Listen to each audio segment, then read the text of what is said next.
Bienvenue à toutes et à tous. Vous voici au deuxième chapitre de mon interprétation biblique. Pour tous ceux qui n'ont pas encore écouté le premier chapitre de mon analyse scripturale que j'ai nommé Le fruit défendu ou la pomme de discorde, sachez que vous feriez mieux d'aller l'écouter jusqu'au bout, si vous voulez réussir à suivre le fil de ce nouveau chapitre qui en est une continuité. Car comme je l'ai dit dans la première partie, ce travail d'interprétation consiste à sélectionner différents versets qui ont des points communs entre eux, pour ensuite les réunir en les plaçant dans un ordre pertinent, afin de vous montrer que ces versets nous apportent des réponses concrètes, des vérités et des révélations. Car toute la révélation nous a été transmise par le Seigneur Jésus. Étant donné que j'ai assemblé ces paroles comme un collier de perles, je vous préviens que si vous rompez la chaîne en sautant des passages, vous allez louper des informations capitales qui vous permettront de comprendre mon raisonnement ainsi que le message du Seigneur. La patience est donc toujours de rigueur et il faut encore s'attendre à entendre des choses taboues. Mais comme je l'ai démontré dans l'autre vidéo, sans ouverture d'esprit, vous ne comprendrez jamais le sens véritable de la parole de Dieu qui est universelle. Sur ce, je vous souhaite une excellente écoute et soyez attentifs, mes frères. Je vous aime. Allez, c'est parti.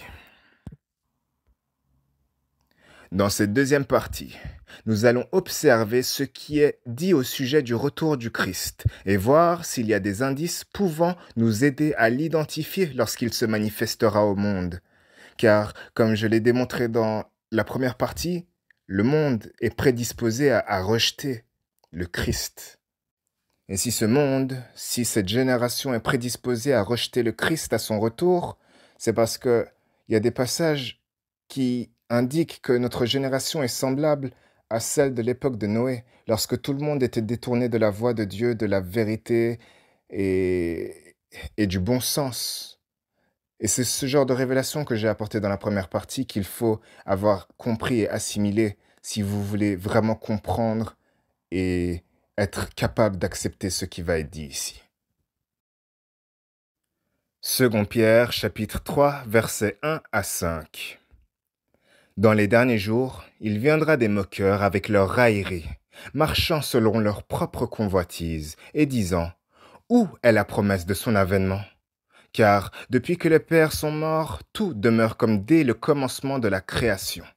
Ils veulent ignorer, en effet, que des cieux existèrent autrefois par la parole de Dieu, de même qu'une terre tirée de l'eau est formée au moyen de l'eau, et que par ces choses le monde d'alors périt, submergé par l'eau, tandis que, par la même parole, les cieux et la terre d'à présent sont gardés et préservés pour le feu, pour le jour du jugement dernier et de la ruine des impies. Ces paroles nous informent que dans les derniers jours, il y aura des hommes qui tourneront en ridicule la seconde venue du Seigneur Jésus, ainsi que la nature véritable du monde dans lequel nous nous trouvons actuellement. Ce dernier détail est un clin d'œil à tous ceux qui savent que le Créateur a placé un firmament au-dessus de nos têtes, que le ciel, le paradis, est rempli d'eau, et que la terre est plate et immobile. Nous pourrions donc dire que ces moqueurs font tout en œuvre pour ignorer l'existence de l'Éternel, ou du moins qu'ils font tout leur possible pour que le reste de l'humanité ignore l'existence du Créateur. Pour ceux qui auront correctement assimilé les informations que j'ai publiées dans mon premier livre audio, vous comprendrez que ces moqueurs sont en réalité les membres de l'Église catholique romaine qui conspirent secrètement contre le Seigneur depuis des millénaires. Car cet extrait dévoile que, depuis le jour où la bonne foi des saints-pères ou des papes est morte, tout demeure comme au commencement, comme si les humains ne progressaient plus du tout et demeuraient dans l'ignorance. Ce n'est pas un hasard si nous nous trouvons actuellement dans le livre de Pierre, car, comme nous l'avons vu dans le premier livre, Pierre a été crucifié la tête en bas. Et donc Pierre est l'Antéchrist. Et Pierre, c'est le premier pape, c'est le fondateur de l'Église catholique romaine, le fondateur du Vatican. C'est l'Église de Saint-Pierre.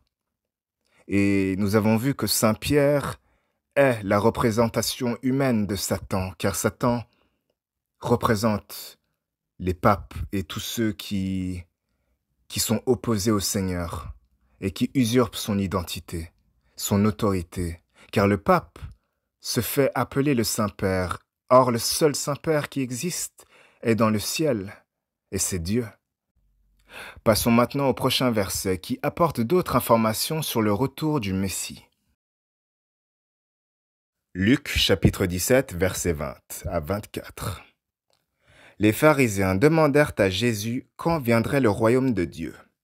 Il leur répondit, « Le royaume de Dieu ne vient pas de manière à frapper les regards.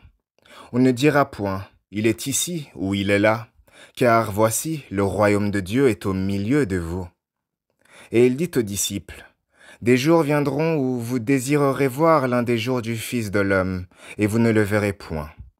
On vous dira, il est ici, il est là, n'y allez pas, ne courez pas après. Car comme l'éclair resplendit et brille d'une extrémité du ciel à l'autre, ainsi sera le Fils de l'homme en son jour. Mais il faut auparavant qu'il souffre beaucoup et qu'il soit rejeté par cette génération. Ce qui arriva du temps de Noé arrivera de même au jour du Fils de l'homme. » Ici, Jésus nous révèle que tous ceux qui attendent impatiemment son retour ne remarqueront même pas lorsqu'il sera parmi eux, car son retour ne se fera pas de manière spectaculaire et évidente comme beaucoup de chrétiens le prétendent, mais son retour parmi nous se fera dans l'anonymat et la discrétion. Il est même indiqué qu'il y aura de fausses annonces au sujet de son retour, annonces auxquelles il ne faut pas croire, car cette séquence nous apprend que le véritable Seigneur sera rejeté par les hommes de notre génération, ce qui veut dire que personne ne cherchera à trouver le véritable Messie, personne ne regardera dans sa direction. Ainsi, en nous rappelant que ce qui arriva du temps de Noé arrivera aussi à l'avènement du Christ, ce segment atteste que notre génération est de nouveau complètement détournée de la bonne voie, du chemin que Dieu a préparé pour nous et de la vérité. Et donc on comprend que les hommes rejetteront le Christ et seront de nouveau hostiles envers lui, car il a déjà été exécuté une fois. Le Christ nous apprend aussi que le royaume de Dieu ne viendra pas de manière à frapper les regards. Par là, le Seigneur nous fait savoir que lorsque le Saint-Esprit et ses anges descendront du ciel sur la terre, personne ne les verra, car les esprits et les anges sont invisibles. Le Seigneur nous fait aussi savoir que le royaume de Dieu se trouve actuellement au milieu de nous, car les esprits imperceptibles sont déjà ici avec nous, mais aussi parce que le royaume de Dieu se trouve en nous-mêmes, dans le cœur. C'est-à-dire que le paradis sur terre ne peut que venir par la volonté des hommes qui y vivent et qui sont tous héritiers de ce royaume terrestre. Si on demeure dans la mauvaise voie, l'enfer sur terre subsistera aussi avec nous et nos mauvaises habitudes. 2 Jean, chapitre 1, verset 7. Car plusieurs séducteurs sont entrés dans le monde qui ne confessent point que Jésus-Christ est venu en chair. Celui qui est tel, c'est le séducteur et l'antéchrist. Cet extrait prouve que tous ceux qui complotent contre Jésus, c'est-à-dire les leaders des religions, refuseront d'admettre au peuple que le Sauveur est revenu en chair et en os ou dans sa forme humaine. Ce qui veut dire qu'ils feront tout en leur pouvoir pour dissimuler la présence du Christ parmi nous. Cela implique que Jésus pourrait aussi bien être présent avec nous à l'heure actuelle sans que qui que ce soit ne le sache et s'en rende compte. Luc chapitre 4 verset 41. Des démons aussi sortirent de beaucoup de personnes en criant et en disant « Tu es le Fils de Dieu ». Mais il les menaçait et ne leur permettait pas de parler, parce qu'ils savaient qu'il était le Christ. Nous avons déjà vu que les démons, les antéchrists ou les mauvais esprits ne sont rien d'autre que des êtres humains qui alimentent leurs mauvais fonds, leurs mauvaises intentions et qui répandent le mensonge volontairement. Nous savons aussi que les scribes ont corrompu la parole de Dieu en inversant la vérité avec un mensonge. Ainsi, nous pouvons comprendre que lorsqu'ils disent à haute voix que Jésus est le Fils de Dieu, ils sont en train de mentir, puisque Jésus est Dieu notre Père incarné en la chair. C'est la parole incarnée en la chair. Nous pouvons aussi déduire que ce n'est pas véritablement Jésus qui les menace en les empêchant de révéler son identité au peuple, car nous avons vu juste avant que ce sont réellement les antichrists qui veulent garder son identité secrète au monde. Ainsi, ce passage dévoile que tous ceux qui connaîtront la véritable identité de Jésus n'auront pas la permission de parler. Ils seront réduits au silence par le pape qui les menacera. Cette théorie appuie ce que nous avons vu dans le premier chapitre de ce travail. Nous n'avons pas de liberté d'expression dans ce monde. Luc chapitre 22, versets 63 à 67. Les hommes qui tenaient Jésus se moquaient de lui et le frappaient. Ils lui voilèrent le visage et ils l'interrogeaient en disant « Devine qui t'a frappé ?» Et ils proféraient contre lui beaucoup d'autres injures. Quand le jour fut venu, le collège des anciens du peuple, les principaux sacrificateurs et les scribes s'assemblèrent et firent amener Jésus dans leur sanhédrin. Ils dirent « Si tu es le Christ, dis-le-nous. » Jésus leur répondit « Si je vous le dis, vous ne le croirez pas. » Ce segment annonce non seulement qu'à la venue du jour ou de la lumière salvatrice, les hommes de notre génération ne croiront pas que le Christ est véritablement le Christ lorsqu'il se révélera à eux, mais il expose aussi que les forces de l'ordre et les représentants des religions persécuteront et ridiculiseront Jésus à son retour. On voit aussi qu'il y a des personnes qui ont voilé le visage de Jésus, ce qui revient à dire qu'il nous cache la véritable représentation de son visage, ce à quoi il est censé ressembler. Et en faisant ça, ils ont aussi voilé les yeux du Seigneur, dans l'espoir qu'il demeure dans les ténèbres et l'ignorance de ce monde, afin qu'il ne puisse jamais accomplir la prophétie.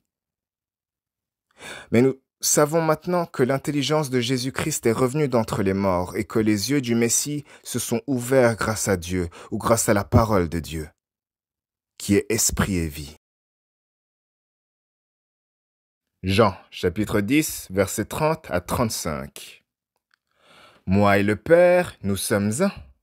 Alors les Juifs prirent de nouveau des pierres pour le lapider. Jésus leur dit, je vous ai fait voir plusieurs bonnes œuvres venant de mon Père. Pour laquelle me lapidez-vous? Les Juifs répondirent, ce n'est point pour une bonne œuvre que nous te lapidons, mais pour un blasphème, et parce que toi, qui es un homme, tu te fais Dieu.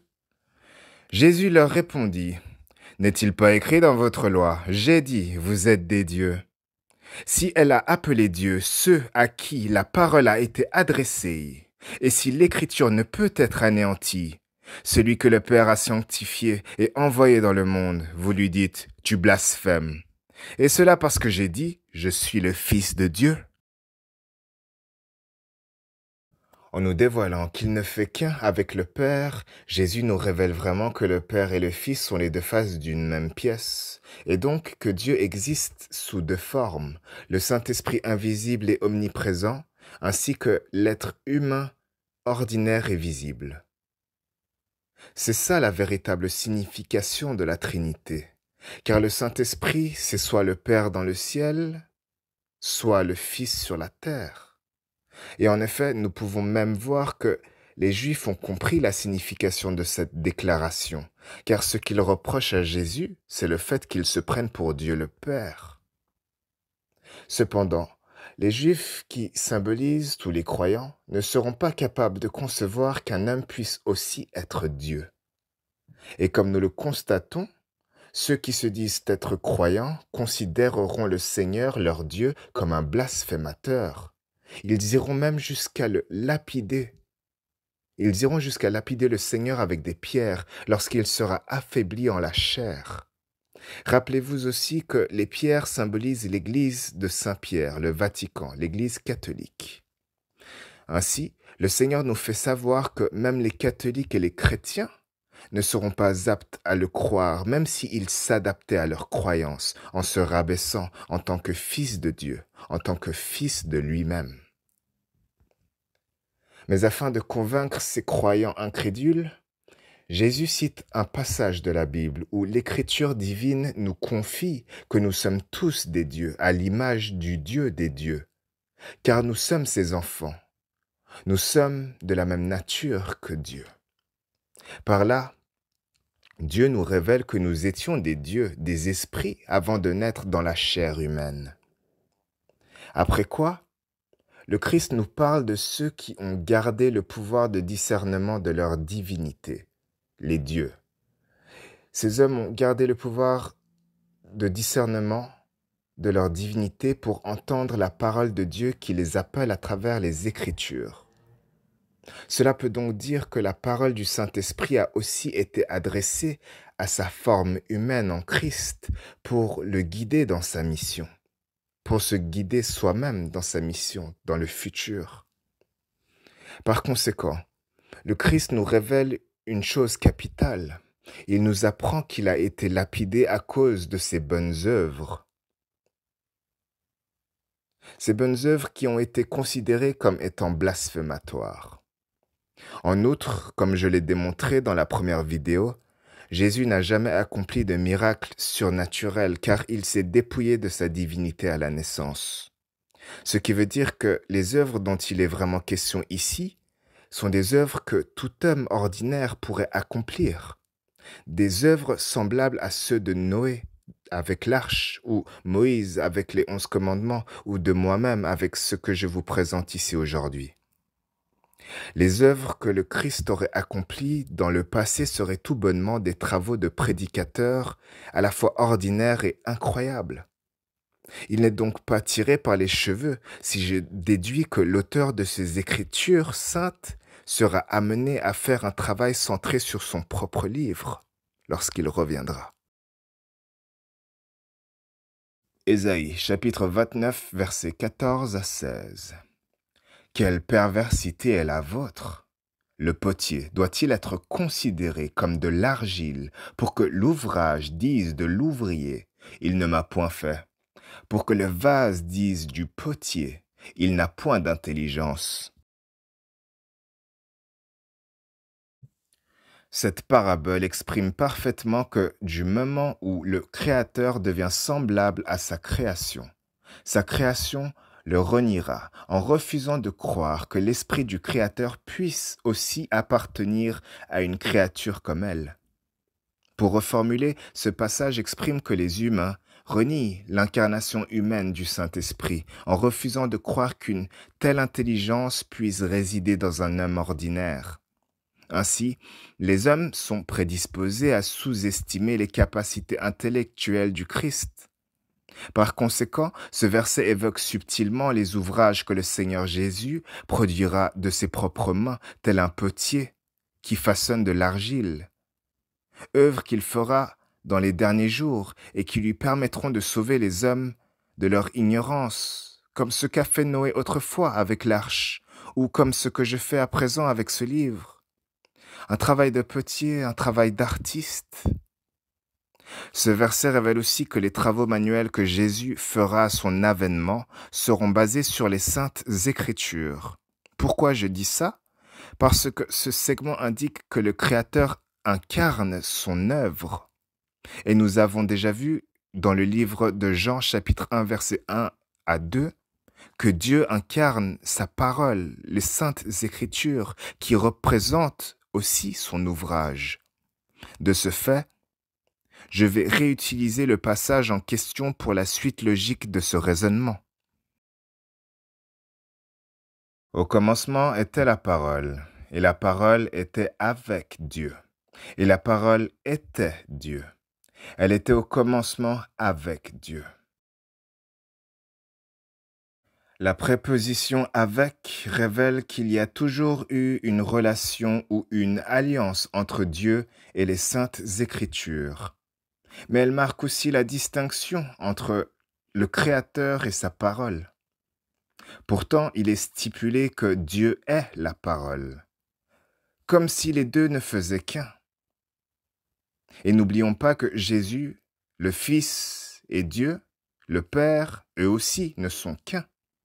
Or, il y a une distinction plus qu'évidente entre un père et son fils. Nous avons aussi vu que le Fils de l'homme était l'incarnation humaine de Dieu. En conclusion, nous pourrions dire qu'il a toujours existé simultanément deux dieux distincts, qui seraient en alliance et qui ne feraient qu'un seul et même corps, un seul et même esprit, une seule et même parole. Et donc nous pourrions dire que le Seigneur Dieu ou le Saint-Esprit était en relation, en contact avec le Seigneur Jésus lorsque ce dernier était sur la terre. Afin d'appuyer cette théorie, passons au prochain passage. Jean chapitre 8, versets 15 à 19. Vous jugez selon la chair. Moi, je ne juge personne. Et si je juge, mon jugement est vrai, car je ne suis pas seul, mais le Père qui m'a envoyé est avec moi. Il est écrit dans votre loi que le témoignage de deux hommes est vrai. Je rends témoignage de moi-même, et le Père qui m'a envoyé rend témoignage avec moi. Ils lui dirent donc, où est ton Père? Jésus répondit, vous ne connaissez ni moi ni mon Père. Si vous me connaissiez, vous connaîtriez aussi mon Père. Jésus dit ces paroles enseignant dans le temple. Dans un premier temps, le Seigneur Jésus nous révèle qu'il n'est pas seul, car Dieu le Père est avec lui en esprit et à travers les Écritures. De surcroît, nous comprenons que Dieu le Père soutient le Fils de l'homme via ses paroles écrites. Car en effet, il est écrit que le témoignage de deux hommes est vrai. Par là, le Saint-Esprit se rend l'égal de Jésus, qui est devenu un homme, tout en nous dévoilant qu'il existe deux créateurs qui témoignent ensemble de la vérité. Ainsi, cet extrait nous apprend que le travail de Jésus consistera à citer des versets spécifiques de la Bible afin de rendre témoignage à la vérité que le Saint-Esprit lui aura inspirée. C'est pour cela que les hommes ignorants et incrédules cités dans ce passage cherchent à savoir où est Dieu le Père sans succès. Car Dieu le Père est un esprit invisible et que le seul moyen de le trouver, c'est à travers les paroles qu'il nous a offertes. C'est pour cela que ces hommes aveugles ne connaissent ni Dieu ni Jésus-Christ.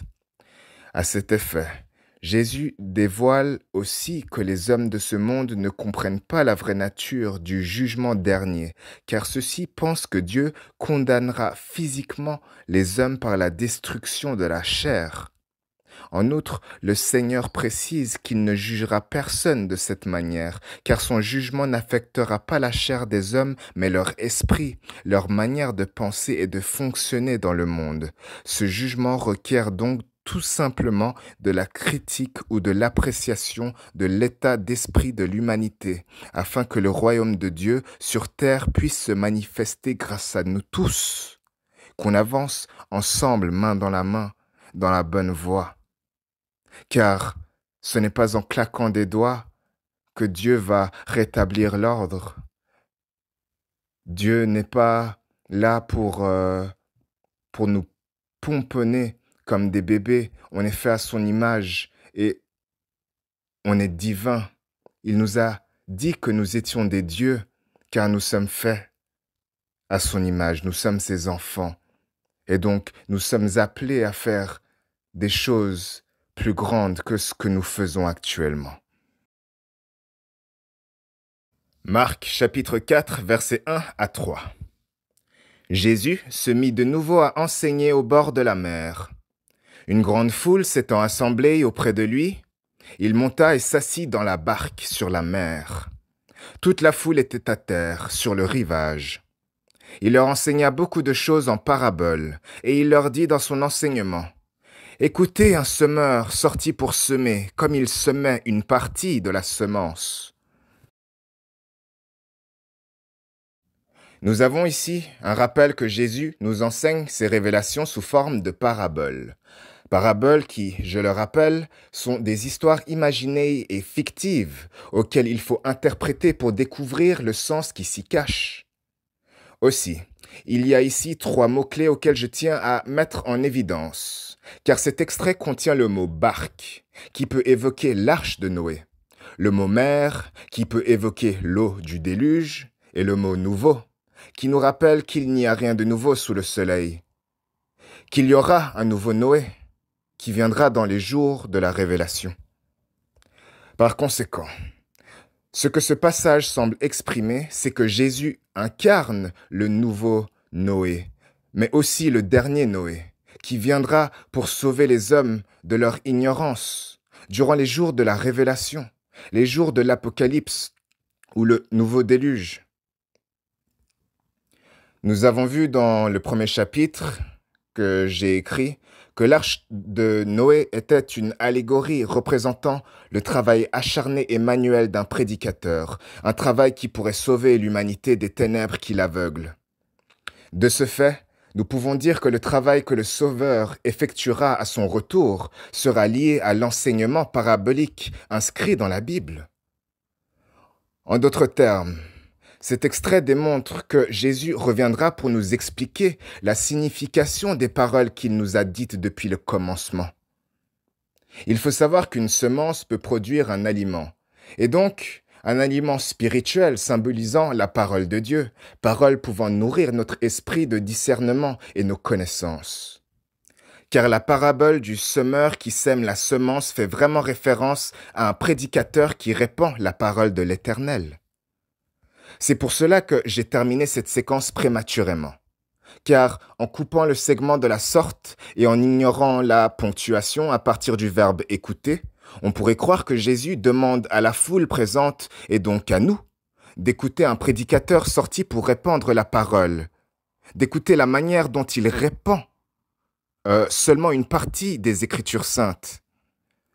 En d'autres termes, le Christ demande subtilement aux futures générations d'écouter un prédicateur qui viendra pour enseigner la parole de Dieu et d'être attentif à la manière qu'il aura d'enseigner une partie des Écritures saintes, comme si ce semeur divisait la parole de Dieu en petites séquences. Il faut aussi comprendre que le Seigneur Jésus a l'habitude de parler de lui-même à la troisième personne du singulier. Ce qui signifie que le Christ pourrait aussi bien incarner ce semeur auquel il fait allusion. Ainsi, Jésus serait en train de préparer le terrain pour son retour parmi nous. Pour effacer les doutes au sujet de la signification que porte la parabole de la semence et du semeur, passons au prochain verset. Marc chapitre 4, versets 13 à 14. Il leur dit encore, « Vous ne comprenez pas cette parabole ? Comment comprendrez-vous toutes les paraboles ? Le semeur sème la parole. » Poursuivons à présent au prochain extrait qui prouve que celui qui sème la parole de Dieu correspond à Jésus. Matthieu chapitre 13, versets 36 à 38. Jésus dit à la foule toutes ces paraboles, et il ne lui parlait point sans parabole, afin que s'accomplisse ce qui avait été annoncé par le prophète. J'ouvrirai ma bouche en parabole, je publierai des choses cachées depuis la création du monde. Alors il renvoya la foule et entra dans la maison. Ses disciples s'approchèrent de lui et dirent, « Explique-nous la parabole de l'ivraie du champ. » Il répondit, « Celui qui sème la bonne semence, c'est le Fils de l'homme. Le champ, c'est le monde. » Nous avons ici non seulement la preuve que Jésus est le prédicateur qui sème la parole de Dieu, mais nous avons aussi la reconfirmation que la parole écrite du Seigneur Jésus nous a été entièrement communiquée sous forme de parabole. En outre, nous avons vu dans le premier chapitre de ce livre d'interprétation biblique que Jésus nous a transmis les mystères du royaume de Dieu, ou plus précisément les secrets de son avènement, de son retour parmi nous.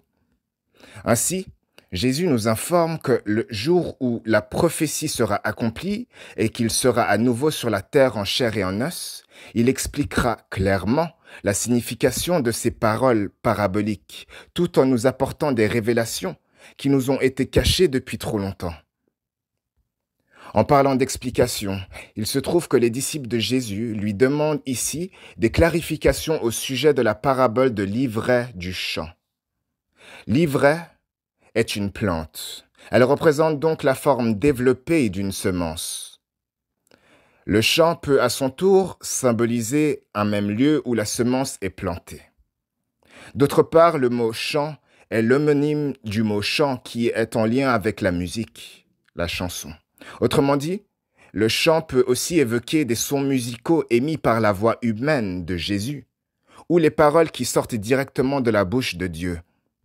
Ainsi, nous pouvons percevoir que le Seigneur joue avec les mots et les sons.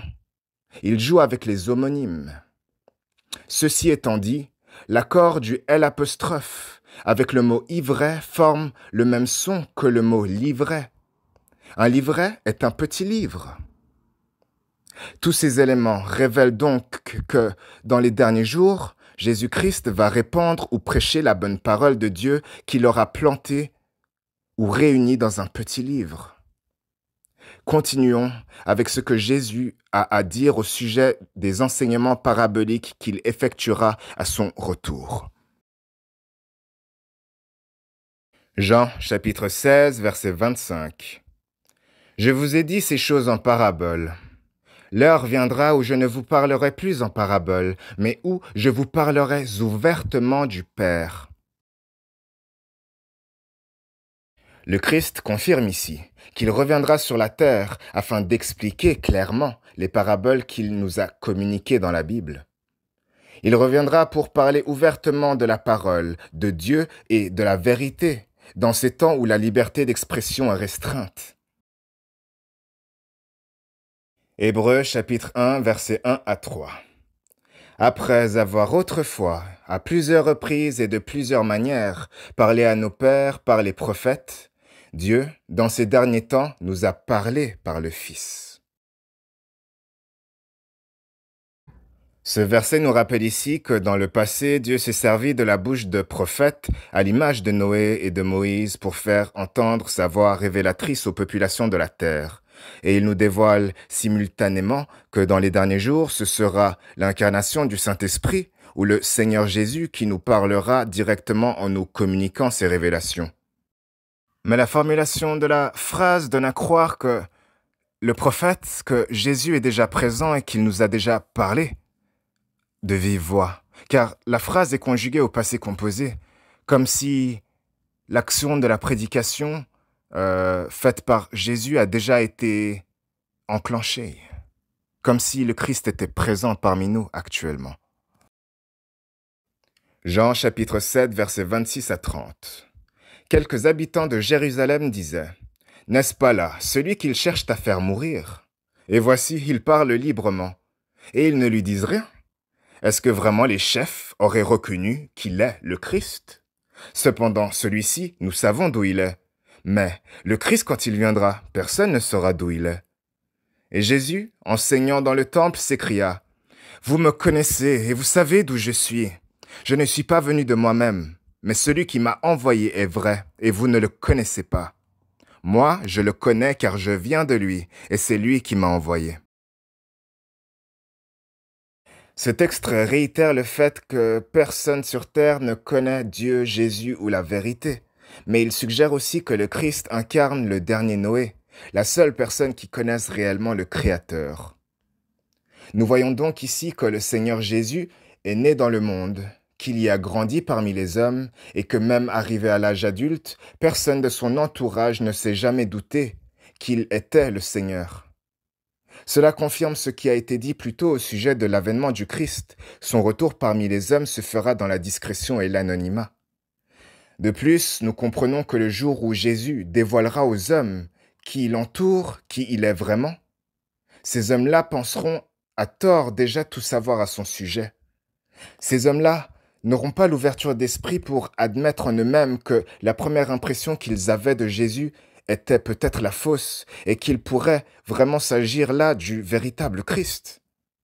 Ainsi, lorsque Jésus leur dit « Vous me connaissez », il ne veut pas dire que ces hommes connaissent la vérité à son sujet. Il veut juste dire que lui aussi, il a grandi dans ce monde avec des amis, une famille. Pourtant, ces hommes incrédules pensent à tort que le Seigneur apparaîtra comme par magie et que le jugement dernier sera invoqué instantanément. Car on sait que Jésus est venu la première fois en naissant, et donc celle qui a donné naissance à Jésus, sa mère, elle sait d'où il est venu. Il est venu de son ventre. Ceux qui ont grandi avec Jésus, parmi les Juifs, ils savaient d'où est venu Jésus. Il a grandi avec eux dans la même ville qu'eux. Et donc, ces hommes pensent à tort que le Christ va apparaître comme par magie, alors que non, il apparaît de façon normale, naturelle, comme nous tous dans ce monde. Et il y a des gens, bien évidemment, qui auront vu de leurs propres yeux Jésus, mais qui ne l'auront pas reconnu. Ils sauront d'où il vient, ils sauront de quel pays il vient, où il a grandi. Jean chapitre 7, versets 15 à 19. Les Juifs s'étonnaient, disant, « Comment connaît-il les Écritures, lui qui n'a pas étudié ?» Jésus leur répondit, « Ma doctrine n'est pas de moi, mais de celui qui m'a envoyé. Si quelqu'un veut faire sa volonté, il connaîtra si ma doctrine est de Dieu, ou si je parle de mon chef. Celui qui parle de son chef cherche sa propre gloire. Mais celui qui cherche la gloire de celui qui l'a envoyé, celui-là est vrai. Et il n'y a point d'injustice en lui. Moïse ne vous a-t-il pas donné la loi? Et nul de vous n'observe la loi. Il serait bon de ne pas oublier ce que nous avons vu dans le premier chapitre. C'est-à-dire que le Saint-Esprit s'est incarné dans la chair humaine, que Dieu est devenu un homme ordinaire dépourvu de pouvoirs miraculeux comme chacun de nous. Ce qui veut dire que Jésus ne naît pas avec la science infuse. Car en effet, ce passage contient tous les éléments nous permettant d'imaginer que si le Seigneur Jésus connaît si bien les saintes Écritures, c'est uniquement parce qu'il a étudié la Bible, qu'il a examiné la parole de Dieu, afin d'accomplir son rôle de prophète et pour sauver les hommes de leur ignorance. De plus, nous pouvons aussi concevoir que Moïse a d'abord observé de ses propres yeux la loi de l'Éternel qu'il avait à sa disposition à cette époque, avant de pouvoir écrire les 10 commandements que l'on a aujourd'hui. À cela, Jésus adresse un reproche à nous tous, car aucun de nous n'examine véritablement les Écritures de l'intelligence suprême. Après cela, on voit que celui qui veut sincèrement suivre la voie du Seigneur saura si Jésus parle de Dieu ou de son propre chef, ce qui peut constituer un pléonasme parabolique. Car en effet, Dieu peut être considéré comme le chef de Jésus, et Jésus son serviteur. Par là, cette parabole nous révèle que lorsque Jésus parle de son Dieu, il parle véritablement de lui-même à la troisième personne. Il parle de son chef. Et Jésus est son propre chef. Additionnellement, cet extrait révèle que dans les derniers jours, Jésus annoncera un autre évangile que celui que les hommes ont connu jusqu'ici. C'est pour cela qu'il nous dit que sa doctrine ne vient pas des hommes de ce monde, mais de Dieu qui est la parole intemporelle. Par conséquent, on peut s'attendre à ce que Jésus nous dévoile qu'il est Dieu, le Père incarné en la chair et non pas le Fils de Dieu, contrairement à ce que les chrétiens disent. Job, chapitre 21, verset 22. Est-ce à Dieu qu'on donnera de la science, à lui qui gouverne les esprits célestes? Cette question n'a pas été posée pour rien, et elle n'est pas écrite dans ce livre au hasard, car cette question suggère fortement que les hommes qui ont contribué aux saintes Écritures, que les prophètes, sont ceux qui ont transmis le savoir à l'incarnation humaine du Dieu omniscient, qui a perdu ses connaissances à la naissance. Ainsi, cette séquence appuie le fait que le Seigneur Jésus doit étudier la Bible pour réacquérir la connaissance. C'est pour ça que cette question se trouve dans le livre de Job, car le mot Job en anglais veut dire travail. Ainsi, le travail du Seigneur Jésus est d'étudier la science que les prophètes lui auront transmise à travers les Écritures. Passons au prochain segment qui nous parle du langage de Dieu et de ceux qui communiquent avec le prophète et Seigneur Jésus dans le but de lui transmettre des secrets. En effet, celui qui parle en langue ne parle pas aux hommes, mais à Dieu, car personne ne le comprend. Et c'est en esprit qu'il dit des mystères. Celui qui prophétise, au contraire, parle aux hommes, les édifie, les exhorte, les console. Celui qui parle en langue s'édifie lui-même. Celui qui prophétise édifie l'Église. Je désire que vous parliez tous en langue, mais encore plus que vous prophétisiez. Celui qui prophétise est plus grand que celui qui parle en langue. à moins que ce dernier n'interprète, pour que l'Église en reçoive de l'édification.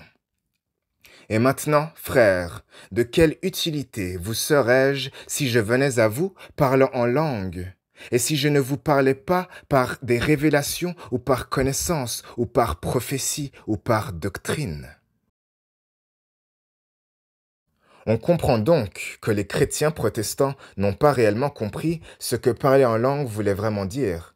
Car je sais par expérience que pour eux, parler en langue équivaut à émettre des bruits confus, ou du charabia qu'ils ne comprennent pas eux-mêmes et qui ne veut absolument rien dire. Or, parler en langue est un moyen de communication parabolique ou codé, permettant aux hommes qui connaissent la vérité de communiquer des révélations à Jésus-Christ, le Seigneur leur Dieu. Effectivement, on voit que ce langage codé est uniquement destiné au Seigneur Jésus, car les hommes ignorants ne comprennent pas le véritable sens de la langue. De ce fait, les hommes savants parlent en langue codée parce qu'ils n'ont pas la liberté d'expression.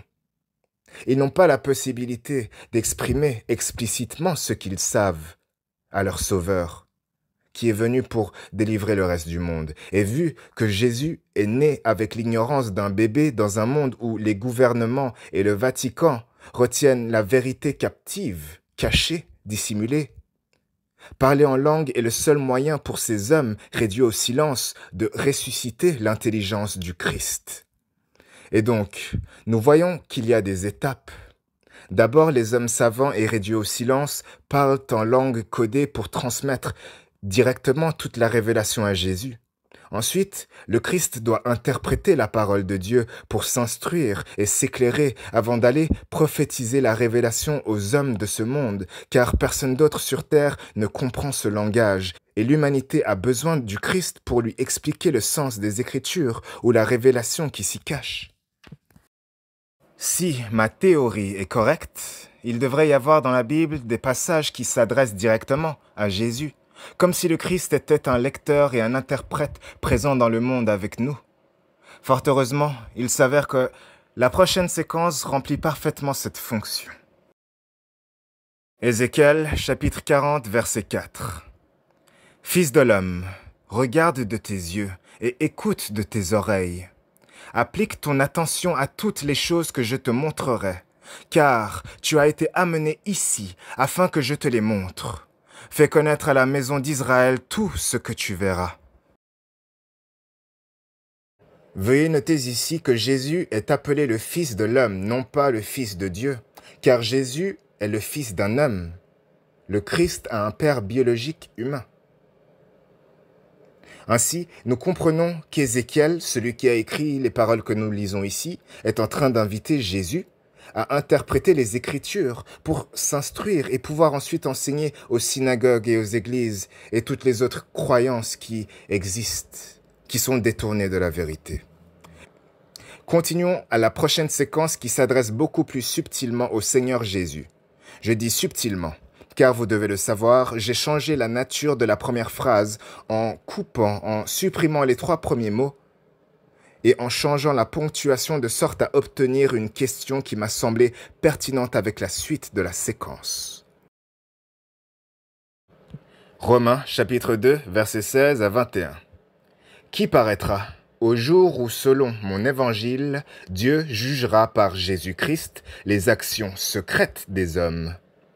Toi qui te donnes le nom de juif, qui te repose sur la loi, qui te glorifie de Dieu, qui connaît sa volonté, qui apprécie la différence des choses, étant instruit par la loi, toi qui te flattes d'être le conducteur des aveugles, la lumière de ceux qui sont dans les ténèbres, le docteur des insensés, le maître des ignorants, parce que tu as dans la loi la règle de la science et de la vérité. Toi donc qui enseignes les autres, tu ne t'enseignes pas toi-même. Pour en revenir à cette première phrase que j'ai convertie en question, initialement, elle disait « C'est ce qui paraîtra au jour où, selon mon évangile, Dieu jugera par Jésus-Christ les actions secrètes des hommes. » C'était donc une affirmation. Et j'ai ôté les premiers mots pour pouvoir commencer cette séquence avec le pronom « qui ». Le pronom « qui implique un questionnement lié à quelqu'un. quelqu'un qui apparaîtra au jour du jugement dernier. Et donc, en effet, nous pouvons déceler qu'une question, une interrogation se cachait derrière cette première phrase. Cette interrogation invite le lecteur à se demander qui sera celui qui apparaîtra le jour du jugement dernier. Et comme nous pouvons le constater, la globalité de cette séquence nous apporte deux réponses. On comprend que c'est soit Jésus qui réapparaîtra, soit le pronom « toi » qui semble viser un lecteur en particulier, un lecteur juif qui connaît la volonté de Dieu, qui se vante d'être le maître des ignorants et la lumière de tous ceux qui sont dans les ténèbres. Il semblerait donc que ce lecteur se soit pris pour la réincarnation du Christ. On perçoit aussi que ce lecteur ne s'est pas instruit tout seul, car c'est l'Esprit de Dieu, autrement dit la parole divine, qui l'a éduqué, afin qu'il puisse ensuite enseigner aux autres. À cet effet, la première phrase semble aussi indiquer que Jésus reviendra sur la terre pour faire son propre jugement, ou plus précisément pour faire son propre avis au sujet des hommes qui complotent secrètement contre lui, en gardant à l'esprit qu'il y a des hommes qui communiquent avec Dieu en langue codée. On peut aussi déduire que le Christ jugera les œuvres de ces hommes, en d'autres termes, que Jésus analysera les paroles révélatrices que les hommes lui ont secrètement communiquées dans la Bible.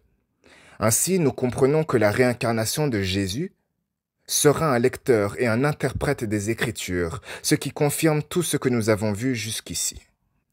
Afin d'appuyer cette théorie, observons le prochain extrait. Ecclésiaste, chapitre 12, versets 15 à 16. Observe ses commandements. C'est là ce que doit tout homme. Car Dieu amènera toute œuvre en jugement au sujet de tout ce qui est caché, soit bien, soit mal. À présent, nous percevons que la parole de Dieu est en train de tutoyer le lecteur, en le conseillant d'examiner avec ses yeux la loi écrite, car c'est le but de tout homme. Or, nous savons maintenant que le Seigneur est devenu un homme ordinaire à la naissance. Cela confirme que c'est aussi le but de Jésus d'interpréter sa propre parole. C'est pour cela qu'il est écrit que Dieu amènera toute œuvre en jugement. Parce que c'est le Seigneur Dieu qui reviendra en chair et en os pour examiner les œuvres littéraires et bibliques des hommes qui lui ont secrètement transmis la révélation et la connaissance du bien et du mal, la connaissance de ce qui est vraiment juste et ce qui est vraiment injuste. Jean chapitre 4, versets 23 à 26. Mais l'heure vient, et elle est déjà venue, où les vrais adorateurs adoreront le Père en esprit et en vérité, car ce sont les adorateurs que le Père demande. Dieu est esprit, et il faut que ceux qui l'adorent en esprit et en vérité. La femme lui dit, « Je sais que le Messie doit venir, celui qu'on appelle Christ. Quand il sera venu, il nous annoncera toutes choses. » Jésus lui dit, « Je le suis, moi qui te parle. » Ici, il faut non seulement garder à l'esprit que Jésus ne parle qu'en parabole, mais aussi comprendre que lorsqu'il parle à son auditrice, il s'adresse aussi à tout auditeur qui l'écoute à l'heure actuelle à travers ses Écritures. Car il nous annonce deux choses. La première, c'est que l'heure approche. Cette heure qui n'est pas encore venue, c'est le royaume de Dieu. C'est le moment où le Saint-Esprit et son amour se lèvent dans le cœur de chacun de nous, afin que ce monde corrompu devienne un paradis terrestre. C'est pour cela que Jésus annonce que les vrais adorateurs de Dieu sont ceux qui l'adorent en esprit. Car Dieu le Père est le Saint-Esprit invisible, ce qui veut dire que le retour des morts parmi nous sera imperceptible. Ils ne seront pas ressuscités en la chair, mais ils garderont leur corps spirituel. Dans le même élan, Jésus nous révèle qu'il n'y a aucune distinction entre le Saint-Esprit et Dieu le Père, contrairement à la doctrine de la Sainte Trinité, qui fait une distinction entre les deux.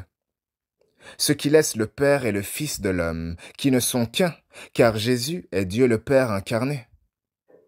Cependant, rappelez-vous que l'Esprit de Dieu est la parole, et que la parole divine était présente avec Dieu depuis le commencement. car il y a en réalité deux acteurs, deux créateurs qui sont en relation, deux divinités qui sont en alliance pour former un seul et même message en la parole de la vérité. Un seul message en la parole de Dieu. C'est pour cela que Jésus nous a dit précédemment qu'il n'était pas seul, car l'Esprit du Père est avec lui, et que le témoignage de deux hommes est vrai, car il y a toujours eu de Dieu deux lumières, le soleil et la lune dans le ciel. C'est aussi pour cela que le Seigneur parle de lui-même à la troisième personne, comme s'il parlait de quelqu'un d'autre.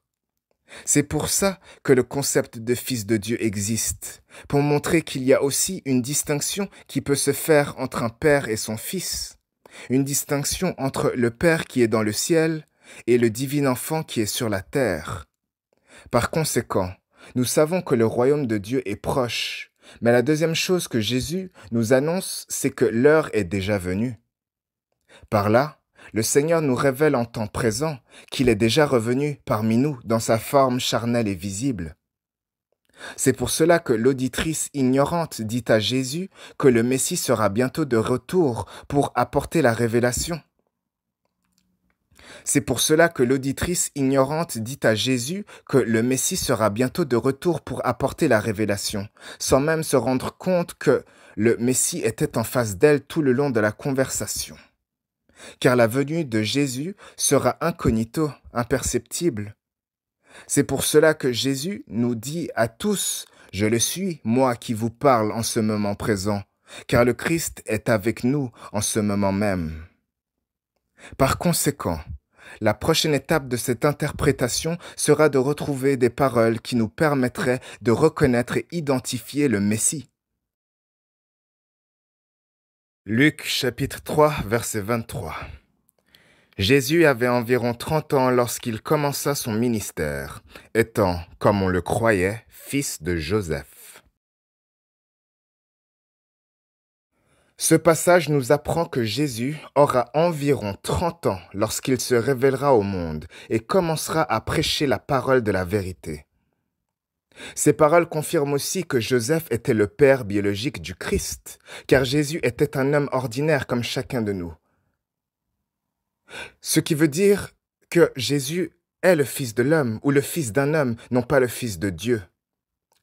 Il n'est pas le fils de Dieu au sens propre du terme. Nous comprenons donc que la naissance de Jésus ne sera pas immaculée mais naturelle. Jean chapitre 3 verset 3. Jésus leur répondit, « En vérité, je te le dis, si un homme ne naît pas de nouveau, il ne peut voir le royaume de Dieu. » Jésus nous révèle ici que le royaume de Dieu ne viendra pas avant qu'il ne soit né une nouvelle fois. En d'autres termes, Jésus nous apprend qu'il reviendra sur la terre de la même manière qu'il est venu la première fois, en naissant. Ce qui veut dire que la réincarnation, ou le symbole de la résurrection charnelle du Christ, équivaut à sa renaissance dans le monde dans les derniers jours. Et on voit ici qu'il parle à des gens, et quand il fait cette déclaration, il parle de façon générale. Et donc, il nous révèle à tous que nous sommes tous ici parce que nous sommes nés une nouvelle fois. Et par là, on comprend que l'univers recycle tout. Il n'y a rien qui meurt et se perd définitivement. On meurt dans ce monde et on va au paradis, dans le ciel. Et lorsque le temps est venu, on revient sur la terre en naissant et c'est un cycle qui se reproduit. Et donc on ne meurt jamais. On vit soit sur la terre, soit en haut dans le ciel. C'est pour ça qu'on parle ici du royaume de Dieu. Le royaume de Dieu, c'est pas seulement le paradis sur terre, c'est aussi le paradis en haut dans le ciel. C'est l'après-vie. Et donc, lorsqu'on meurt et qu'on quitte ce monde pour accéder au paradis, lorsqu'on est élevé dans le ciel et qu'on réaccède notre corps spirituel, on devient lumière. Car l'Esprit de Dieu est lumière, Dieu est lumière. Et comme nous l'avons vu auparavant, la parole était avec Dieu au commencement, la parole divine, car ils sont deux, la lune et le soleil.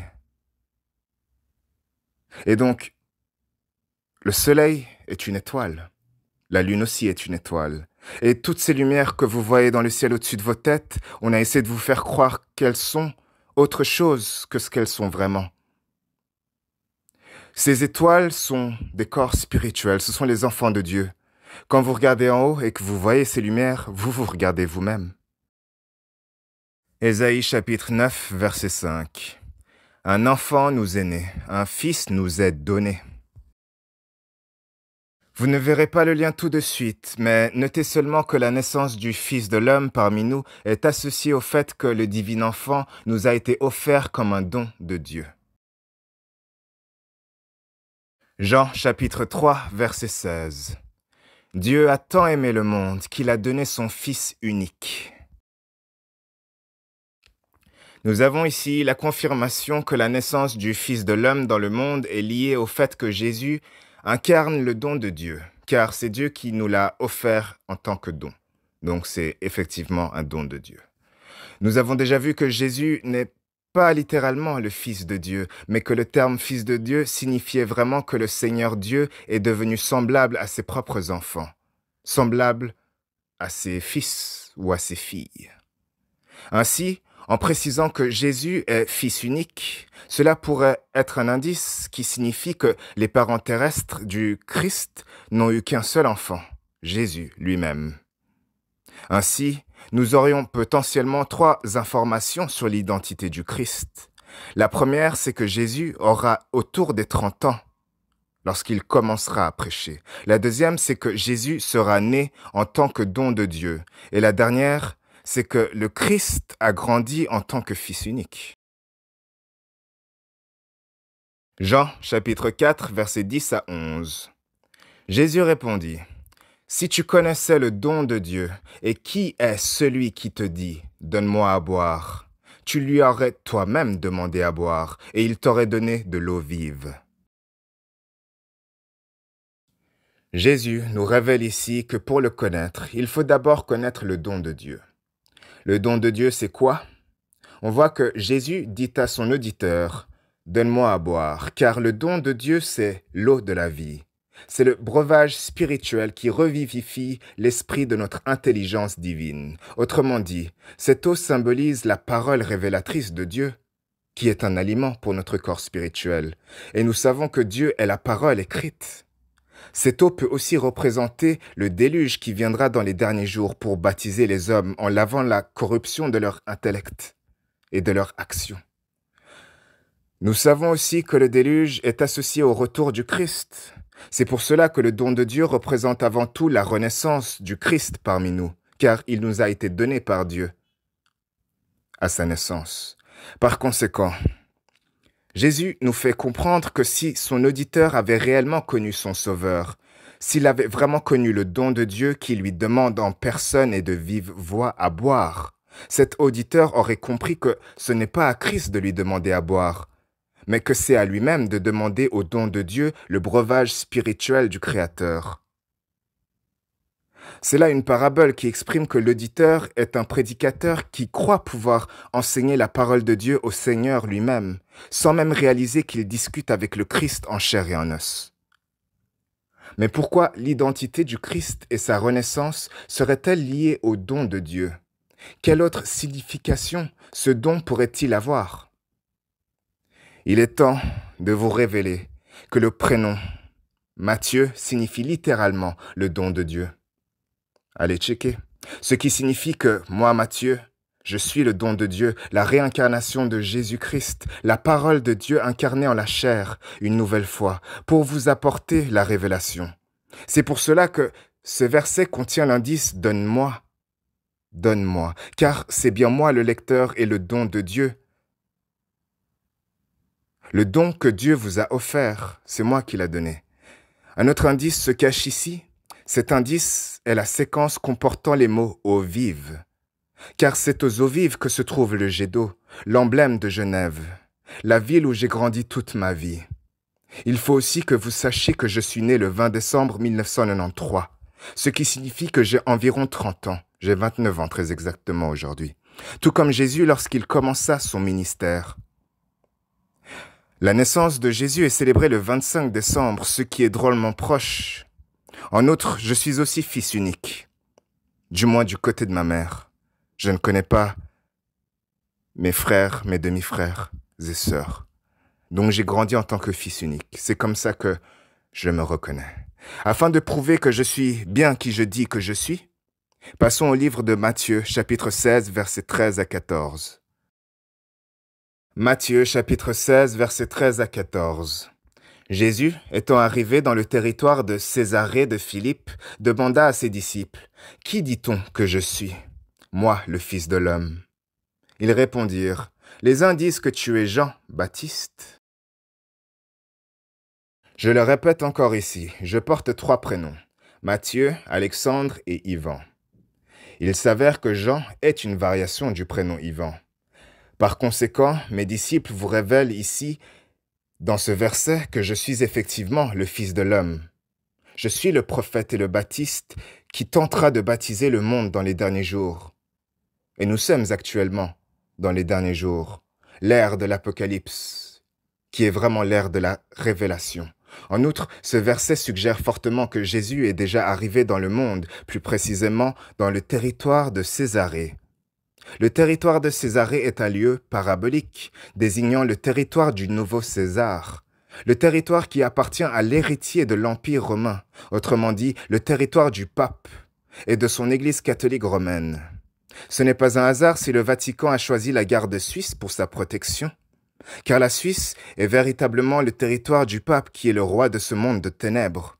Ainsi, nous comprenons que Jésus, ou moi, Matthieu, je suis arrivé en Suisse, le territoire de l'Antéchrist, car nous avons vu dans le premier chapitre que le pape incarne l'Antéchrist, l'homme qui se proclame Dieu, l'homme qui s'élève au-dessus de Dieu, et celui qui conspire, qui complote contre Dieu. Continuons au prochain verset parabolique qui appuie mes propos. Pour ceux qui ont été attentifs à ma première interprétation biblique, vous vous souviendrez que c'est Judas, le fils de Simon-Pierre, le premier pape, qui a livré Jésus à César pour qu'il soit exécuté. 1 Timothée, chapitre 1, verset 20. Hyménée et Alexandre, que j'ai livrés à Satan, afin qu'ils apprennent à ne pas blasphémer. Avant de commencer cette analyse, je tiens à rappeler pour ceux qui ont visionné la première partie de mon interprétation que le Vatican a renversé mon évangile en échangeant ma vérité avec un mensonge, afin que je sois leur bouc émissaire, et perçu par les hommes de ce monde comme quelqu'un de maléfique ou insignifiant. En effet, nous avons ici un bel indice qui le prouve car le verbe « livrer » s'écrit pareillement que le mot « livre » sans l'accent aigu. Ainsi, ce verset révèle subtilement la suite des mots suivants. Livre à Satan, au lieu de livrer à Satan. Ce qui exprime que les saintes écritures ont été corrompues par l'ennemi humain de Dieu, qui est le pape, le père du mensonge, le Saint-Père. Car les papes ont inventé l'existence de Satan, qui n'est pas un esprit surnaturel. Dieu n'a pas créé Satan. En effet, ce verset est une preuve de la corruption des Écritures, car il est dit que c'est Dieu qui m'a livré à Satan pour que je sois pendu au bois. De plus, ce passage me fait passer pour un blasphémateur, mais nous avons vu un peu plus tôt que Jésus a été lapidé par les croyants incrédules après avoir déclaré qu'il était Dieu et le Christ. Ils l'ont lapidé car ces faux croyants lui ont reproché de blasphémer. Or, tout ce que je dis là est la vérité. Néanmoins, malgré toutes ces ruses orchestrées par le Vatican, ce passage suggère que j'ai pu apprendre quelque chose de tout ça au final, car la parole de Dieu laissera toujours des traces de la vérité. Ensuite, nous voyons que Hyménée aussi a été livré à celui qui me considère comme son ennemi. Hyménée était un prédicateur que l'on disait hérétique, mais Hyménée est aussi le nom porté par une divinité de la mythologie grecque. C'est le fils de Bacchus et d'Aphrodite. Le dieu Hyménée est la personnification du mariage. Et comme nous l'avons vu précédemment, je ne suis pas seul, mais le Saint-Esprit qui réside dans la parole écrite est avec moi et témoigne avec moi, car nous sommes deux divinités, distinctes. Nous sommes en alliance et cette alliance, c'est l'alliance du mariage. Il faut savoir que le prénom du dieu Hyménée est lié à l'hymen, membrane qui ferme l'orifice du vagin. C'est le symbole de la virginité. car Dieu est une femme que l'on peut associer à la virginité. Ce sont ici des paraboles qui vous révèlent que la Vierge Marie, la reine du ciel, ou la déesse Aphrodite, et moi-même, nous sommes un couple marié. Nous formons un seul et même corps, tel une éclipse, car nous sommes la lune et le soleil. Colossiens chapitre 1, versets 24 à 25. Je me réjouis maintenant dans mes souffrances pour vous.